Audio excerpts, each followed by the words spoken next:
Halo teman-teman, kembali lagi di channel podcast horor. Kali ini saya akan menceritakan kisah yang cukup menyeramkan ya teman-teman. Dan ini bukan kisah saya hanya menceritakan kembali. Kisah ini berjudul Kuntilanak dan Keranda. Sebelum kita mulai, jangan lupa subscribe dulu ya teman-teman. Oke, langsung saja mulai. Kisah nyata menyeramkan ini terjadi di Kabupaten Sango, Kalimantan Barat, di mana selama 7 hari tak sadarkan diri setelah dilakukan. Berikut penuturannya. Pada tahun 2014, ada seorang anak muda bernama Andrian berusia 20 tahun. Sebelumnya, si Andrian ini tidak percaya sama hal-hal mistis ya. Setelah dia mengalami sebuah peristiwa yang sangat mengerikan. Kisah ini diawali ada pertunjukan live musik sebuah kampung tetangga ya teman-teman. Sebagai anak muda, tentu Andrian bersemangat ikut hadir di acara tersebut. Singkat cerita, setelah acara live musik selesai, malam itu Andrian terpaksa pulang sendiri. Jarak kampung tetangga dengan kampungnya sekitar 3 km. Jalan penghubung satu-satunya dari kampungnya ke desa tetangga harus melintasi perkebunan sawit yang luas. Dasar nasib si Andrian ditinggal rombongan ini, karena sebelumnya mereka sudah sepakat bahwa jam 11 malam harus sudah berkumpul di titik lokasi yang sudah mereka sepakati untuk pulang bersama-sama.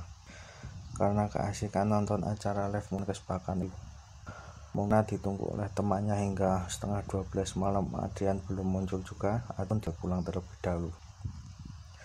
Andrian pun berjalan kaki seorang diri melintasi pinggiran hutan.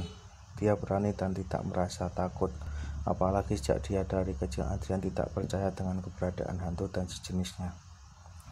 Namun setelah masuk area kebun sawit, tiba-tiba saja bulu kuduknya merinding.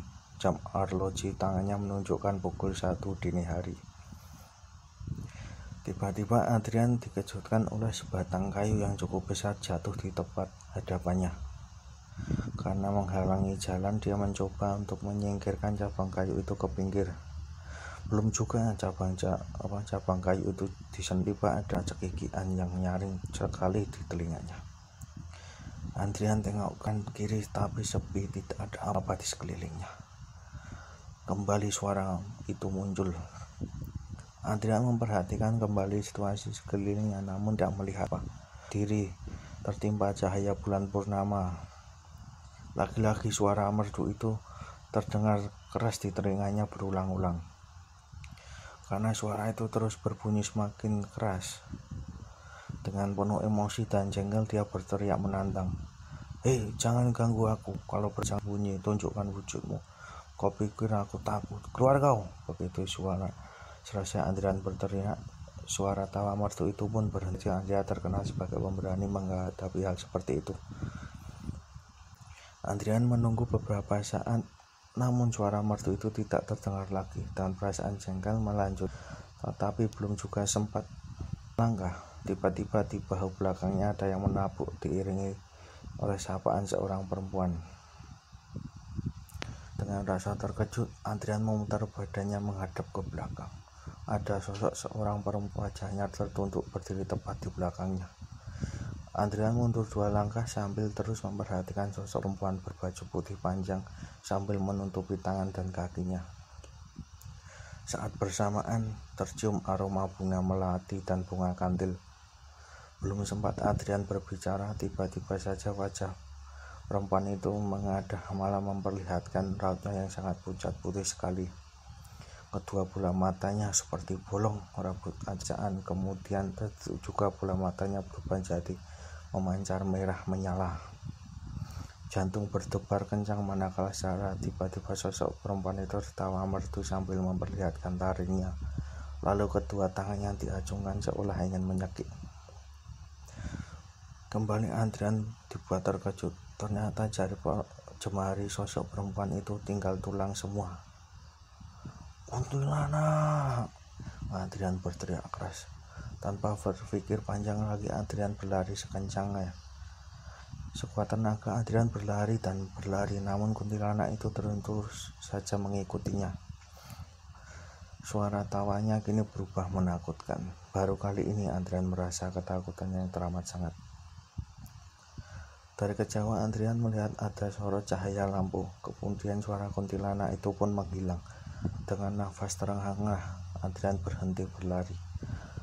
Adrian menengok ke belakang, ternyata sudah lenyap.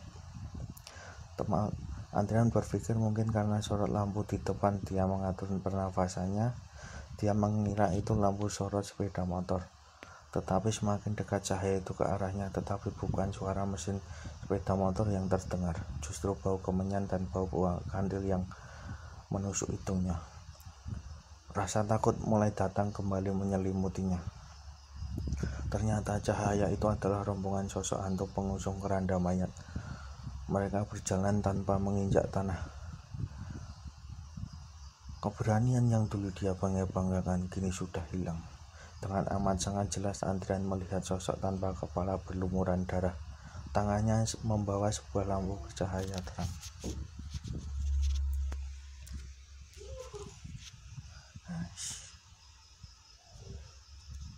Mata Adrian melotot tidak bisa dikedip buah pemandangan yang sangat mengerikan.